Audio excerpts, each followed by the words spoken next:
23 नवंबर गुरुवार को एकादशी का व्रत रखें। एकादशी को दिया जला के विष्णु सहस्रनाम पढ़ें। विष्णु सहस्रनाम नहीं हो तो 10 माला गुरु मंत्र का जप कर लें।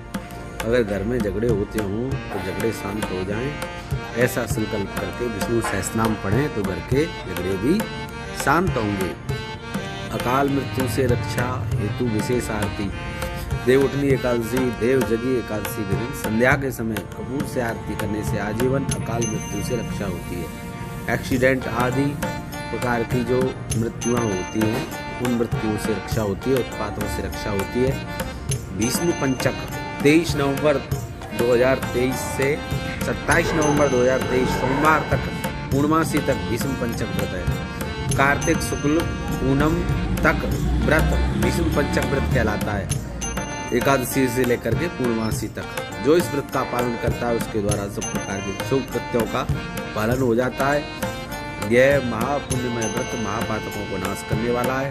कार्तिक एकादशी के दिन बाणों की सैया पर पड़े हुए भीष्म जी ने जल की याचना की थी।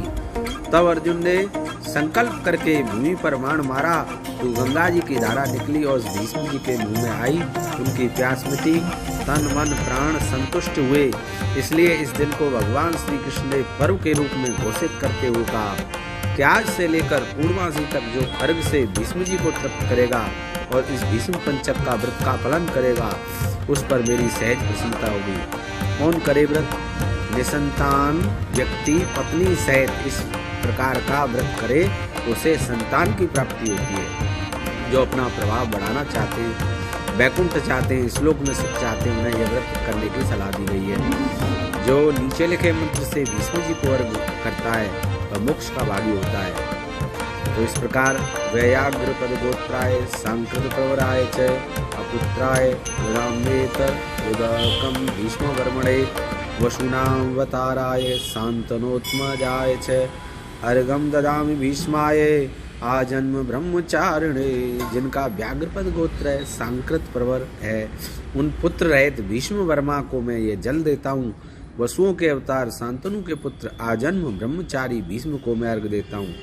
स्कंद पुराण वैष्णव खंड कार्तिक मात्यम में ऐसा लिखा हुआ है। व्रत करने की विधि। इस व्रत का प्रथम दिन देवउठनी एकादशी है। इस दिन भगवान नारायण जागते हैं। इस कारण इस दिन मंत्र उच्चारण करके भगवान को जगाना चाहिए कि उत्तिष्ठ गोविंद, उत्तिष्ठ गरुड़ध्वज, उत्तिष्ठ कमलाकांत, त्रैलोक्य मंगलम कुरु। हे गोविंद उठिए, उठिए, हे गरुड़ध्वज उठिए, हे कमलाकांत। निद्रा का त्याग करके तीनों लोकों का मंगल कीजिए। इन 5 दिनों में अन्न का त्याग करें।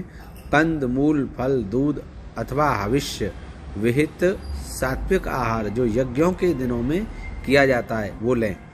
इन दिन में पंचगव्य गाय का दूध, दही, घी और गौमूत्र गौ गोबर का मिश्रण करके पंचगव्य बनाया जाता है। उसका सेवन लाभदायी है। पानी में थोड़ा सा गौजरण गौमूत्र डालकर स्नान करें तो वह रोग दोष नाशक तथा पाप नाशक माना जाता है। इन दिनों में ब्रह्मचर्य का पालन करना चाहिए। भीष्म जी को अर्घ तर्पण इन 5 दिनों निम्न मंत्र से भीष्म जी के लिए तर्पण करना चाहिए। सत्यव्रताय शुचये गांगेयाय महात्मने भीष्माय तद ददाम्यर्घ आजन्म ब्रह्मचारिणे। आजन्म ब्रह्मचर्य का पालन करने वाले परम पवित्र सत्य व्रतपरायण गंगानंदन महात्मा भीष्म को मैं अर्घ देता हूँ।